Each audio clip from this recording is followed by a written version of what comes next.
E aí pessoal, tudo bom? Eu sou o Ralph, do canal Reativado. Hoje eu vou falar aqui um pouco sobre a Bíblia. Essa coletânea, né, de livros, que é bem antiga, né, e provavelmente é compilação de textos mais antigos. Provavelmente compilação de textos sumerianos, né, sumérios. A escrita cuneiforme, que é uma das primeiras escritas conhecidas da civilização, e muitas histórias bíblicas têm correspondência, né, com os escritos sumérios, como por exemplo a história de Moisés, a história de Noé, dentre outras. Então, nós, né, que somos livres pensadores, né, nós que somos ateus, geralmente que estudamos, muitos de nós viemos de sistemas religiosos, né? Isso faz com que a gente veja a Bíblia de uma forma muitas das vezes passional, né? Emocional. Nós acabamos interpretando a Bíblia como algo que nos fez muito mal, e que fez muito mal à sociedade. E isso é uma verdade, não é? A falsa moral, né? O sistema patriarcal bíblico, a misoginia, a crueldade, os assassinatos, as invasões, pilhagens de cidade, né?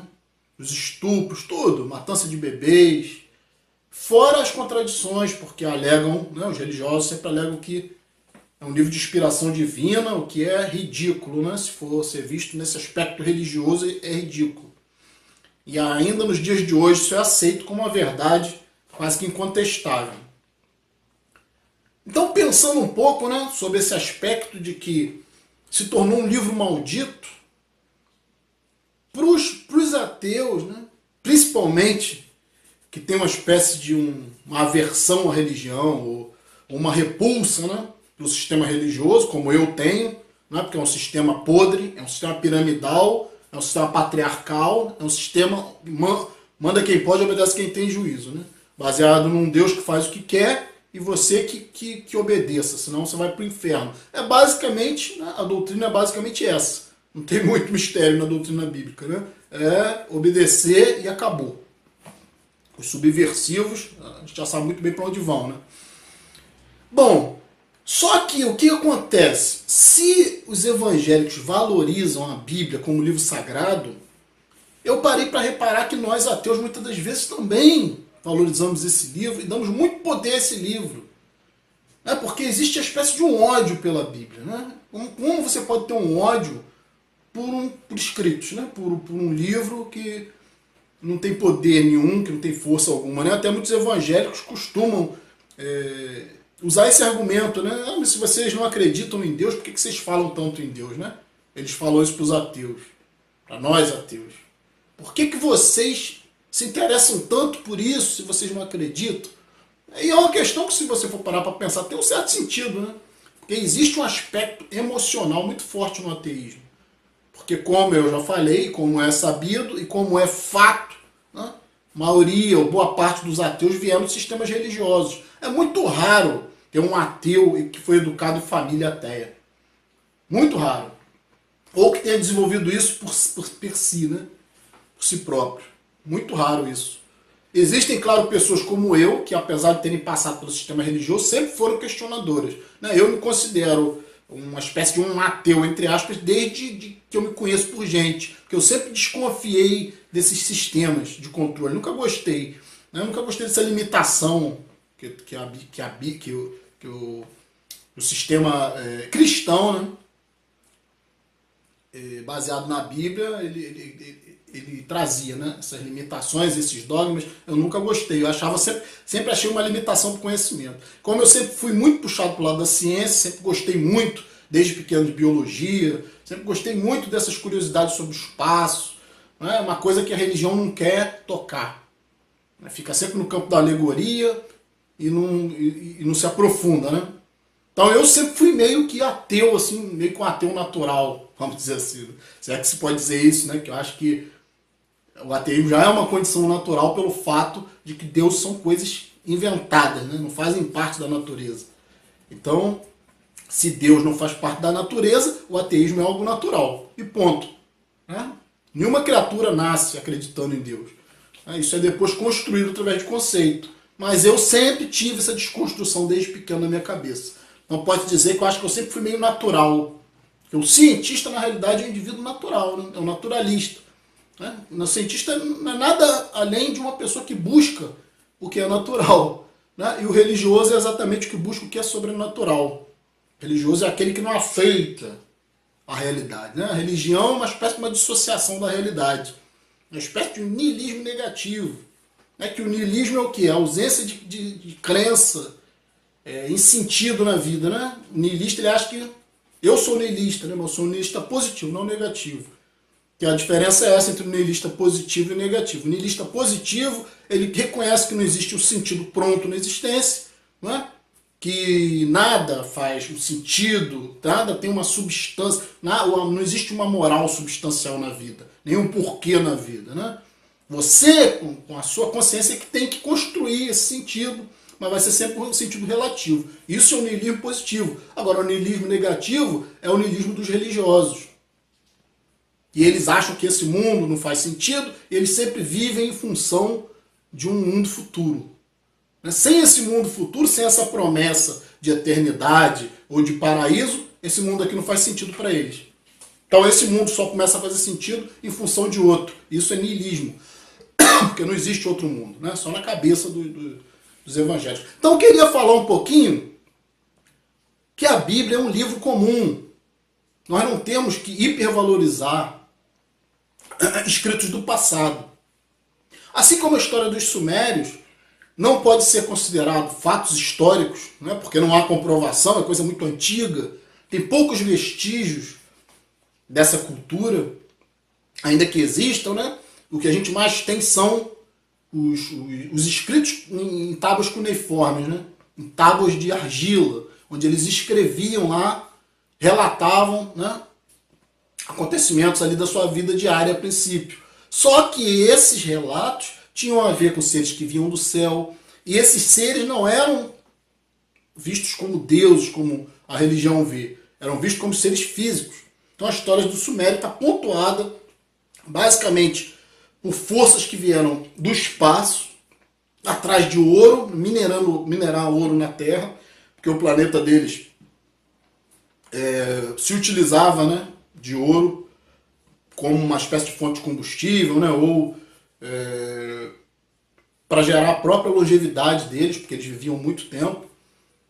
E isso tudo é história suméria. Né? Eles vieram para cá, daí eles tiveram uma rebelião entre os trabalhadores que estavam minerando, né, da raça deles, aí eles precisaram construir, criar um híbrido, clonar, né?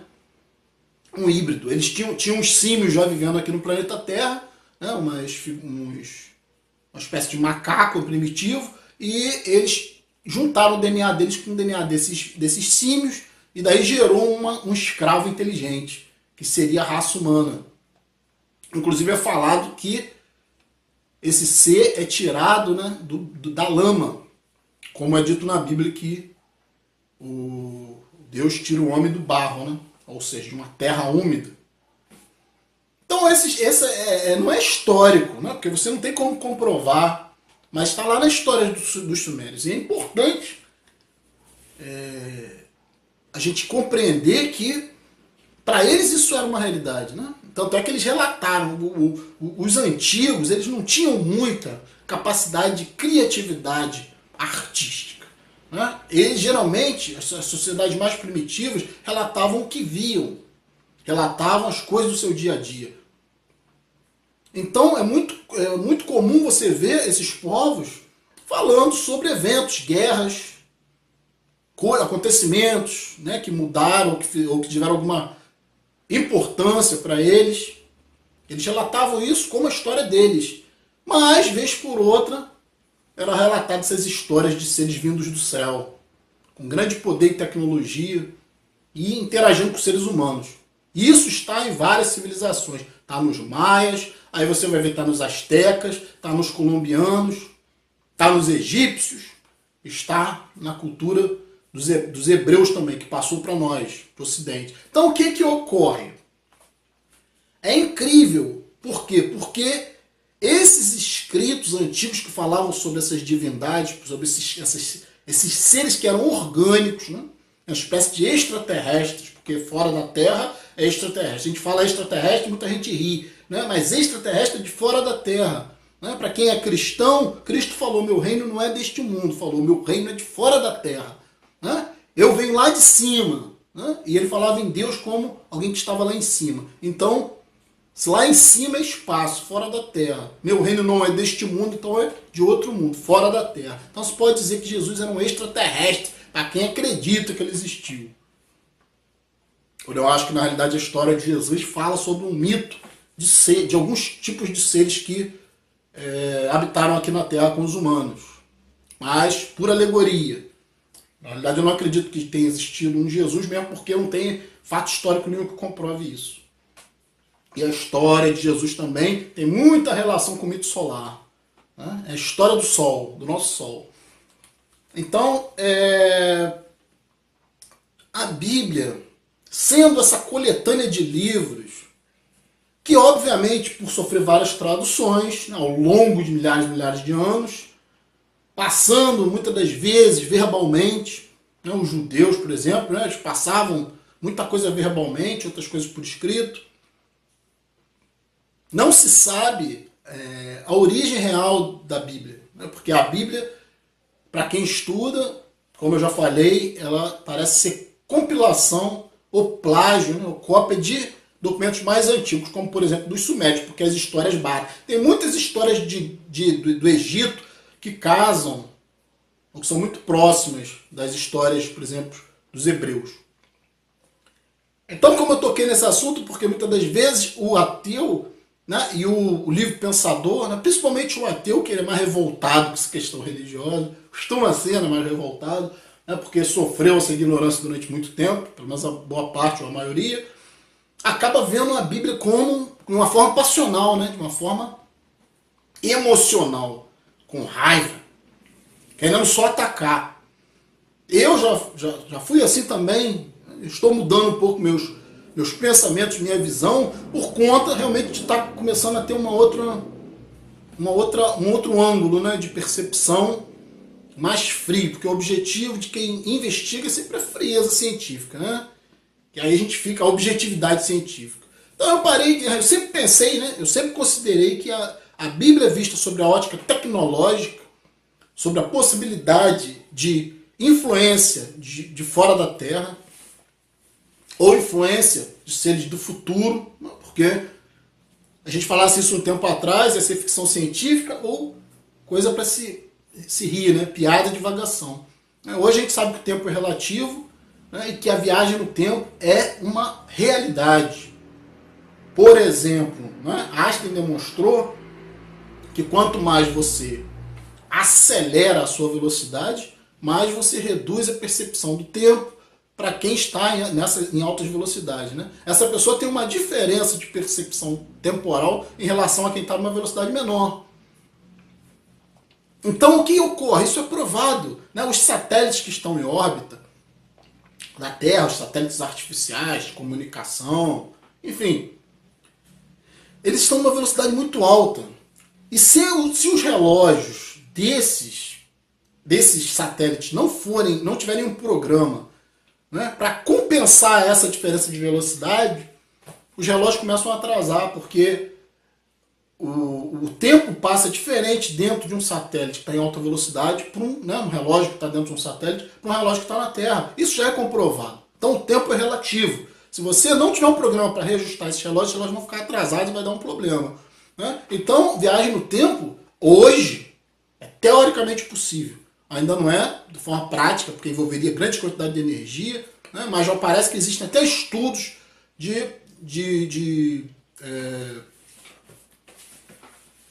viagem no tempo, digamos assim, particular, já estão, de partícula, né? Estão começando, já parece que tem algumas experiências aí que já estão enviando partículas no tempo. Mas isso não é muito especulativo, né? Não, a gente não tem energia suficiente nem tecnologia suficiente para isso, mas teoricamente é possível. Então o que ocorre? Pode ter havido, ou já pode estar havendo interferência de seres do futuro, nós mesmos, né, no futuro muito avançado, interferindo no passado. Né? Hoje ou no passado remoto. Isso pode ter dado origem a várias crenças e mitos, né? De aparições, de fantasmas, de seres fantásticos, de seres que aparecem e desaparecem do nada, com seres com grandes poderes de paralisar o ser humano, ou de paralisar o tempo, né? Como é relatado em todos esses escritos. Na Bíblia tem vários eventos que são totalmente explicáveis com uma tecnologia superior, né? Mas é sempre levado para o campo da fantasia, sempre levado para o campo da religião e da mitologia e da fantasia, do que é fantástico. Mas se você olhar à luz da tecnologia, muitas coisas são possíveis de terem ocorrido. Então eu queria conversar um pouco aqui sobre essa situação de que a Bíblia pode ser um documento importante. Por quê? Existem muitas contradições na Bíblia, muitas contradições. Por causa das traduções, né? Por causa das perdas, né? Porque muito material bíblico é fragmentado. Então lá, não existe um esforço, né? Para você reconstruir o que está escrito ali. Muitas das vezes você tem que preencher lacunas, né? E a coisa fica meio contraditória. Os textos podem ficar contraditórios. Mas tem muitos exemplos na Bíblia que são incríveis. Por exemplo, vamos falar em questão da criação do homem, né? Que na realidade não é uma história bíblica, é uma história suméria, né? Que o Deus tira o homem do barro. Hoje a gente sabe que a composição do nosso corpo todos os elementos da Terra tem no nosso corpo. Os minérios, ferro, né? Cobre,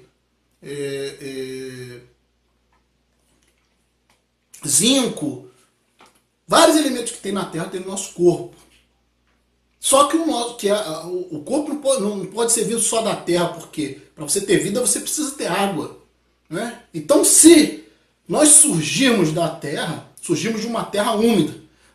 Então, a própria ciência fala que nós viemos de uma sopa primordial, que surgiu a vida primeiramente. Então essa sopa muito provavelmente era um composto, né, de terra e água misturado com vários elementos misturados que deram origem à primeira vida, o primeiro sopro de vida. Né? Aí você vê que a Bíblia fala isso. Então, esse aspecto meio que tecnológico, esse conhecimento meio tecnológico que está ali, que se você for olhar essa passagem, sob o ponto de vista biológico, né, é uma alegoria que encerra uma certa verdade. Então, fala que foi feito do barro, não da terra, né? De uma terra úmida. E também tem questões de clonagem. Lá na Gênesis, fala o quê? O homem foi construído, né? O homem surgiu desse barro. Né? Isso provavelmente durante bilhões e bilhões de anos. Né? Que na alegoria parece que Deus fez ali na hora. Só que quando esse homem estava pronto, alguém, né? Que ali é dito como Jeová, o Deus, queria, digamos assim, reproduzir esse homem. Né? Queria criar novas, talvez só existisse uma polaridade, não sei, talvez só existissem machos inicialmente. Então, alguém foi ali e tirou uma parte, uma costela, ou seja, clonagem. Né? Esse alguém sabia que não havia necessidade de criar um outro ser né, a partir da lama, do barro, porque isso demorava bilhões de anos.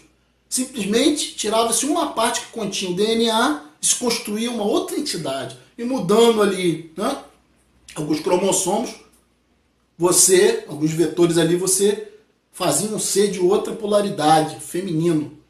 Então, olha só, né, tem ali uma lógica. Né? Obviamente, a história da criação é uma história que tem várias controvérsias, vários erros, muito provavelmente porque o escriba se confundia. Era alguém que copiou de textos mais antigos. Não, mas tem muita sabedoria, muita questão de sabedoria que parece ter a ver com tecnologia. Então, isso, né, o mais interessante é que tem alguns escritores que já escreveram sobre o código da Bíblia. Né, que aparece que a Bíblia tem uma linguagem cifrada. Isso no hebraico, né? Porque o hebraico ele é uma escrita numérica. Cada letra do alfabeto hebraico corresponde a um número. Então você pode montar numa história, ou seja, numa parábola, né? Que às vezes pode até parecer não fazer muito sentido, mas numericamente existe um código que, se decodificado, vai falar coisas, né? Vai trazer informações que o leigo vê apenas como uma historinha. Isso é denunciado, né, no próprio História Cristã, quando Cristo falava por parábolas para o povo, e ele falava: para vocês, meus apóstolos, eu vou explicar as parábolas, que o povo não tem condição de compreender. Então, para eles eu lanço o símbolo, né? Ou seja, o código cifrado. Para vocês eu decodifico, porque vocês são meus discípulos, têm condições de entender. Devemos compreender que, no início, o senhor Constantino, né, com essa montagem toda que ele fez, esse compêndio, né, que ele fez do cânone bíblico, que ele instituiu, né, ali no Concílio de Nicéia. Parece que houveram outros concílios também, né, mas acho que ali foi o principal. Lá em Constantinopla, na Idade Média. Ele fez criou uma ideia de um Deus único, né? Criou a ideia de um monoteísmo, que a religião cristã é tudo menos, né? O judaísmo, a religião cristã é tudo menos monoteísta, né? Não existe monoteísmo na história judaico-cristã. Isso é uma ilusão, uma fantasia. Porque temos na história cristã pelo menos 4 deuses, né? E, inclusive, do ponto de vista hebraico, né, da tradução, a tradução da Bíblia, que nós temos aqui, ocidental, traduzida para o português, ela tem um erro crasso, né, de tradução. Porque logo no início, na Gênesis, fala: no princípio, o Espírito de Deus pairava sobre as águas. Quando você vai para o hebraico, Deus está escrito Elohim. Elohim é uma palavra plural, ou seja, a tradução correta seria: no princípio, os deuses pairavam sobre as águas. Né? Então, esse é um erro crasso, que muda toda a configuração, todo o entendimento da Bíblia. Mesmo porque existem passagens como no Éden, onde esse que os evangélicos dizem que é um Deus único, ele fala sempre nós, né? Ele não fala eu, né? No Éden, por exemplo, Deus fala: eis, né, na queda do homem, ele fala: eis que o homem agora é como nós, conhecendo sobre o bem e o mal.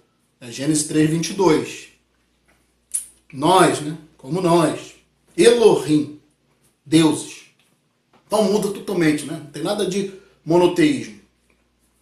Então, parece que Constantino quis fazer o quê? O politeísmo, ele acaba, né? O politeísmo era, por exemplo, a mitologia grega, ela era politeísta, tinha vários deuses, porque isso era mais democrático. Isso fazia com que dava a possibilidade de várias pessoas terem acesso à religião de formas diferentes, de acordo com sua personalidade e sua cultura, né? O seu nível, né, até mesmo psicológico, nível de consciência. Então, cada pessoa escolhia o seu Deus para adorar, né? Que é muito mais lógico, do ponto de vista, se é que existe alguma lógica na religião. Mas na antiguidade as pessoas não tinham ciência, então elas explicavam a vida através da mitologia, através da religião, né? Então você vê que lá na Grécia Antiga surgiu a política, surgiu as ciências, surgiu a filosofia, né? Era um mundo, um paraíso na Grécia, onde as pessoas passavam o dia inteiro falando de ideias, confabulando. Constantino não queria isso. Constantino e seu grupo queria exatamente impor um pensamento massificado. Porque um único Deus facilita a compreensão, né, das pessoas, e principalmente um único Deus limita o pensamento e obriga a um comportamento específico, né? Porque vários deuses vão ser vários tipos de regras e comportamentos variados. Um único Deus significa uma espécie de um totalitarismo, né? É o patriarcalismo, o Deus patriarca. Ou seja, manda quem pode, obedece quem tem juízo. Você não tem mais vontade nem desejo. Você tem que pensar de uma maneira única. Isso é um sistema totalitário, um sistema racista, né, que vai privilegiar uma raça, que vai privilegiar um povo escolhido e uma forma específica de pensar. Quem pensar de forma diferente está errado, né? Então já é uma doutrina, né? Uma doutrina, a doutrina monoteísta é uma doutrina perigosa, né? Porque quem não estiver seguindo aquele padrão daquele Deus específico, está execrado, né? Então não beneficia minorias. Pelo contrário, privilegia o preconceito e o separatismo.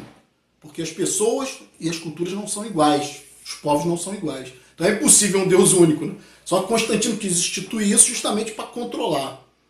Então eu vou parar por aqui para o vídeo não se estender muito. Vou dar continuidade a esse assunto, né? E só queria abrir aí essa possibilidade de estudos e discussões.